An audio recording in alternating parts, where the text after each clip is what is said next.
Having talked in my last video about Bonnie and Clyde, I want to add something about the man responsible for killing them, Frank Hamer, and the governor at the time, Ma Ferguson, Miriam Ferguson. And she wasn't called Ma because she was a mother. She was called Ma because her initials were M.A. Ferguson. Okay. Now, Ma Ferguson's husband, James Ferguson, had been impeached as a governor. He'd been a governor. He'd been impeached. He'd been convicted. He couldn't legally run for governor of Texas anymore. Okay, but he still wanted to run for governor of Texas.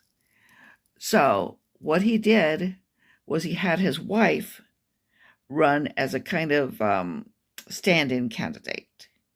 She was, quite admittedly and openly, she talked about getting two for the price of one, and that he would be her chief advisor. So everybody knew that she was running to become a figurehead governor with her husband, the true governor. However, the fact is that if she won, the official governor of Texas would be a woman. Frank Hamer didn't like that. He didn't want a woman to be governor, even if she was just a figurehead governor. He was very much offended because he died on the wool sexist. And he campaigned against her because he didn't think the, people of Texas should have a female as even a figurehead governor. She won, okay? Or put more correctly, her husband won through her. Okay, now, even though I said she was a figurehead, the fact is that she was the official governor, and therefore she had to make some decisions her own, or at least be responsible for the final decisions. Okay. Now, she very much wanted to stop the good people of Texas from being murdered by the Barrow Gang or by Bonnie and Clyde. And she asked somebody, law enforcement officials, who would be the best man to track and they knew it would have to be a man in those days, to track these people down. And the man very reluctantly suggested Frank Hamer, but I don't think you'll choose him. And Ma Ferguson said,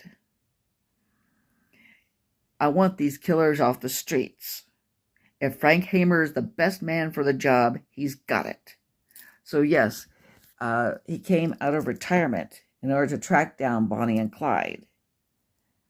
Okay, now I'm not trying to make a real heroine out of Ma Ferguson, who, like her husband, was probably pretty corrupt.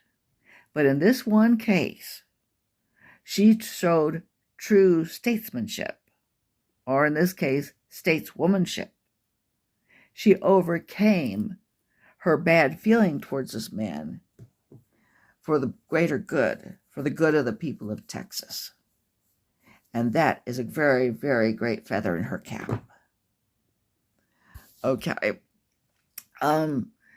Another thing, though, to mention is that sexism is not completely parallel to racism or some other forms of oppression.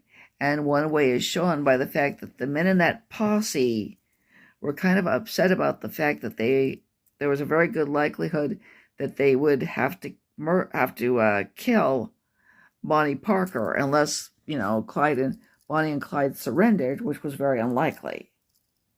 Okay, so like Arianna Huffington said, traditionally society has had a limit on how far a woman could rise, and it's had a limit on how far it will allow her to sink.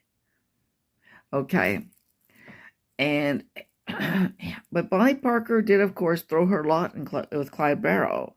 She wrote to her mother saying, we both know that Clyde is going to be killed, and when it happens, I want to go with him. Okay, now I hope you enjoyed hearing that, and I hope you'll subscribe. I hope you tell other people about me, and I hope you'll help me grow my social media presence. Please, it would mean so much to me.